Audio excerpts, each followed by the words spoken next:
सबसे पहले हम पैसेज ट्रिक, वो जो 4 नंबर का पैसेज आता है ना कि कुछ 8-10 लाइन दिया होता है, आपको उसका आंसर करना होता है। आप कैसे आंसर करेंगे देखें। स्टेप नंबर 1 है एटलीस्ट 2 बार पढ़ो। जैसे ही कोई पैसेज आपके सामने आता है तो आपको उस पैसेज को 2 बार पढ़ना होता है। कितनी बार पढ़ना होता है? 2 बार। पहली बार जो आप पढ़ेंगे तो आप यूं ही टॉपिक जानने के लिए पढ़ें कि कौन से टॉपिक पर बात हो रही, क्योंकि उस पर बार बार कहा जाएगा। और दूसरी बार जो हम पढ़ेंगे वो उस पैसेज को समझने के लिए एटलीस्ट 2 बार पढ़ेंगे। पहली बार पढ़ेंगे तो मालूम होगा भाई कौन कौन सा वर्ड रिपीट हो रहा है। जनरली जो वर्ड ज्यादा रिपीट होता है वही जो है उसी टॉपिक के बारे में वहां बात हो रही होती है ना। तो एक बार हम सरसरी नजर से जानने के लिए कि कौन से टॉपिक पर बात हो रही है, और दूसरी बार ये समझने के लिए।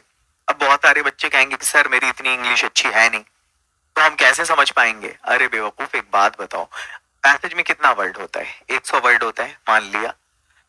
कितना वर्ड नहीं आ रहा होगा यार तुमको? 10 वर्ड नहीं आ रहा होगा। 90 वर्ड आ रहे हैं, माइंड में ये रखना है।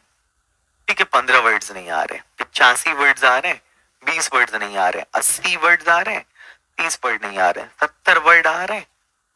जो आ रहा है, जो तुम्हारी स्ट्रेंथ है, ध्यान उस पे दो ना। जो नहीं आ रहा उस पे ध्यान क्या देना है? तो पहला काम कर लिया हमने, हम पैसेज को कुछ ना कुछ समझ गए होंगे। इसके बाद हम क्या करेंगे मालूम है? क्वेश्चन को पढ़ लेंगे। वैसे जो बिहार बोर्ड के बच्चे हैं, बिहारी जो है वैसे भी बहुत तेज होता है भाई।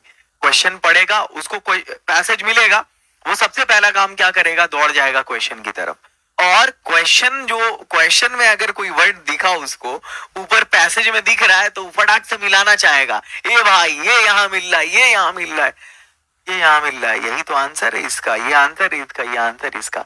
देखो मोस्ट ऑफ द केसेस में ऐसा ही होता है, लेकिन हमेशा ऐसा नहीं होता। तो ज्यादा स्मार्ट मत बनो। पहले क्वेश्चन को पढ़ लो, मतलब 2 बार पैसेज पढ़ लिया, फिर एक बार क्वेश्चन भी पढ़ लो।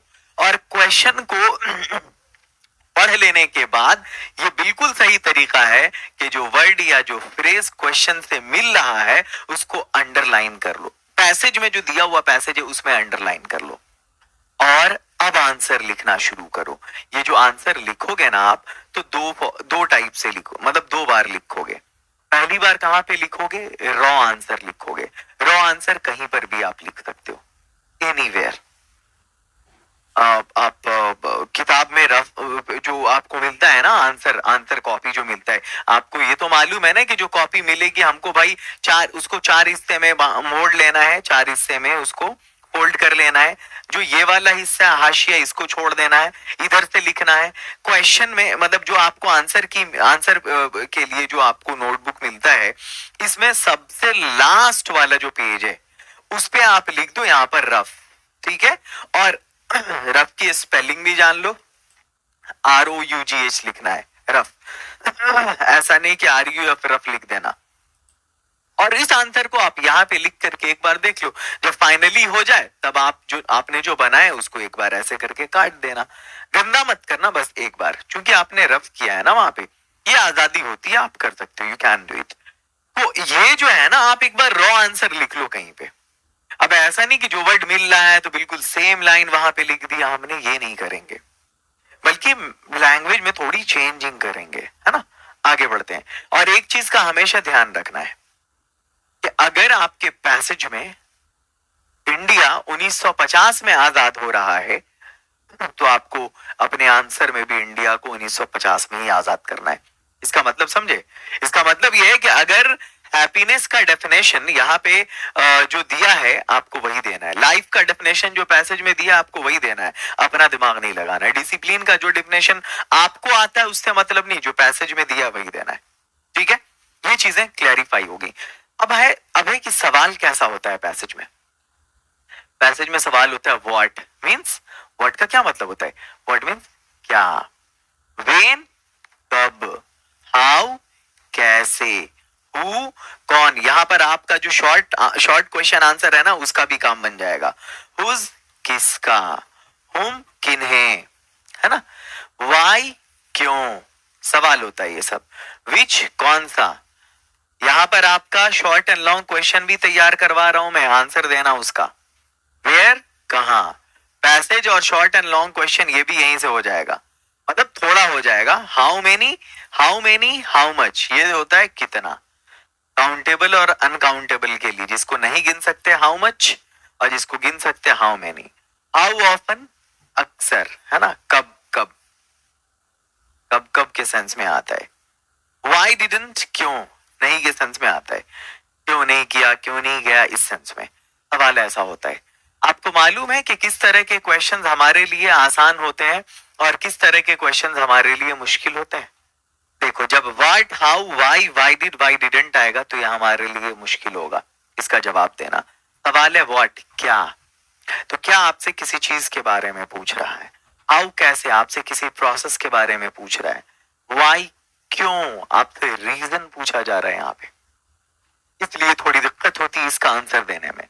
लेकिन इन क्वेश्चंस का आंसर देने में दिक्कत नहीं होती। आपसे पूछा जा रहा है व्हेन, मतलब टाइम पूछा जा रहा है। हु, कौन, पर्सन के बारे में पूछा जा रहा है, कौन बंदा, तो फला बंदा। जैसे who killed Gandhi, Nathuram Godse killed Gandhi.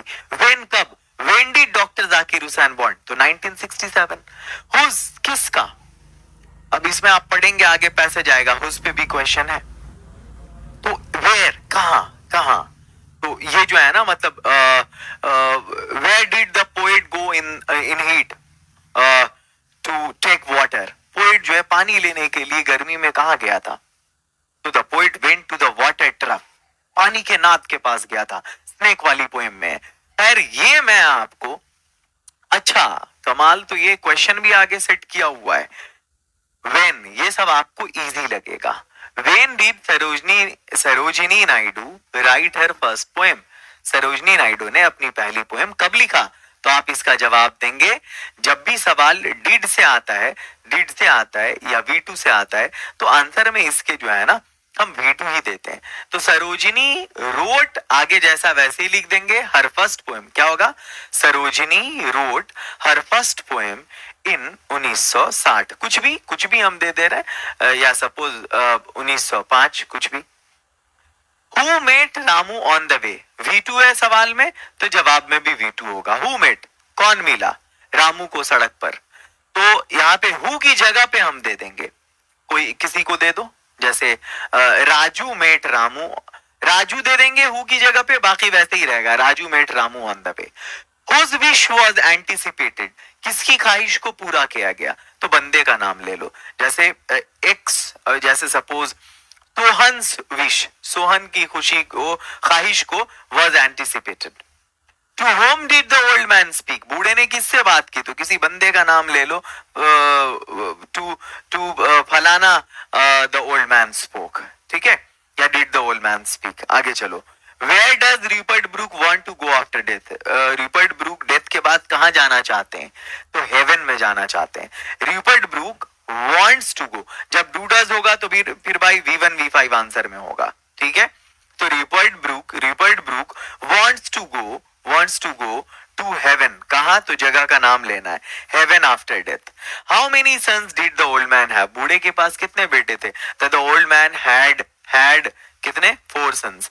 How much water can you drink, तुम कितना पानी पी सकते हो, तो I can drink 5 litres of water, या 5 litres of water I can drink.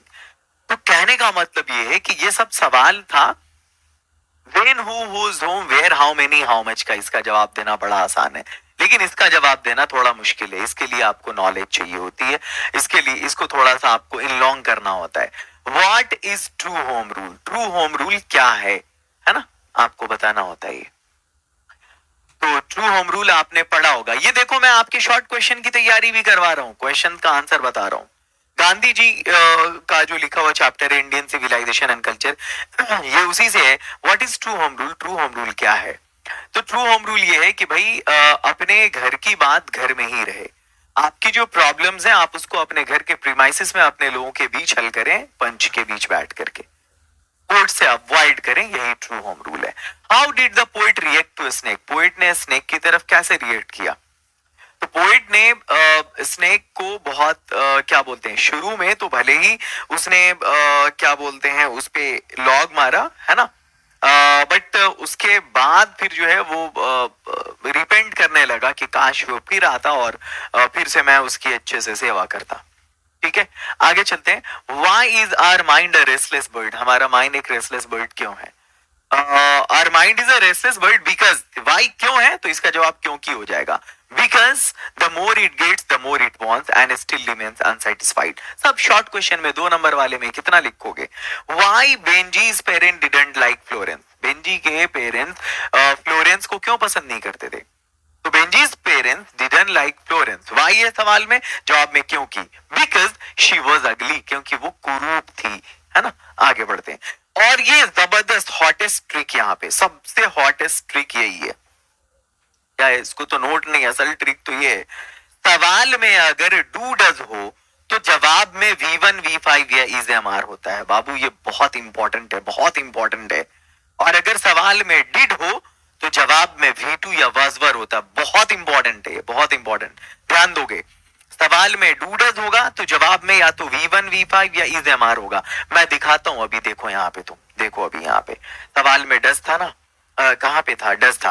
Where did Rupert Brooke want to go after death, sorry where does Rupert Brooke want to go after death. तो सवाल में क्या है, do does है, जवाब में V1 या V5 होगा, है ना, या इज एम आर होगा। तो यहाँ पर है Rupert Brooke wants to go to heaven after death. देखो जवाब में क्या आया ये, और मैंने क्या कहा, जब सवाल में V2 होगा, V2 होगा तो जवाब, और हाँ, जब डिड होगा तो फिर क्या होगा, जब डिड होगा तो फिर मैंने क्या बोला, V2 होगा या वजबर होगा। When did Sarojini right her first poem, तो Sarojini road her first poem. ये ट्रिक है, ये ट्रिक है क्वेश्चन के आंसर लिखने का इंग्लिश में। अब ये पैसेज मैंने आपको दिया, पढ़ें इसको, देखो ये जो पैसेज है आपका, ये कितना लंबा पैसेज है, 1 2 3 4 5 6 7 8 9 10 11 12 13 14 15 16 17 18 18 लाइन है इसमें। ये और बात है, मैंने इसकी हिंदी मीनिंग लिख दिया है यहाँ पे।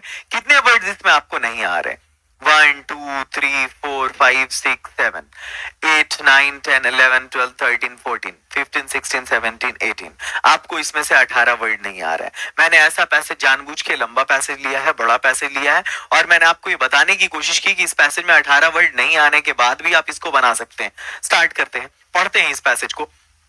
ऐसा नहीं है, मुझे लगा कि आपको इतने वर्ड्स नहीं आ सकते हैं, हो सकता है आपको ये वर्ड्स आ रहे हो जो यहाँ पे मैंने सोचा कि आपको नहीं आ रहे हैं। स्टार्ट करते हैं। Jumman had an old relation, Jumman की एक पुरानी रिश्तेदारी थी। मैटरनल ऑन्ट, मतलब एक खाला थी उसकी, मौसी थी उसकी, हु हैड सम प्रॉपर्टी, जिसके पास कुछ प्रॉपर्टी थी। बस she transferred to him by a deed, बस उसने एक समझौता के तहत उसको ट्रांसफर किया, ऑन द अंडरस्टैंडिंग, इस बात को बीच में लाके, that she would be well looked after, कि उसको, मतलब ये अंडरस्टैंडिंग हुई, समझौता इस तरह का हुआ उस डीड में कि भाई उसको देखा भाला जाएगा अच्छे से, well looked after. So long as the deed remain unregistered, यानी जब तक वो समझौता नहीं हुआ था, मतलब पंजीकृत नहीं हुआ था, none was so obliging to the old lady as her nephew, none so considerate to her, मतलब कोई भी उसके लिए कोई उतना आज्ञाकारी नहीं रहा ओल्ड लेडी के लिए जितना उसका नेफ्यू था, यानी भतीजा था, मतलब भांजा था उसका, और ना ही कोई उतना उसके प्रति दयालु रहा। हर एवरी विश वॉज एंटिसिपेटेड, उसकी सारी ख्वाहिश को एंटिसिपेट किया जाता, यानी पूरा किया जाता, एंड चेयरफुली कैरीड आउट, और खुशी खुशी उसको भाई बात मान ली जाती।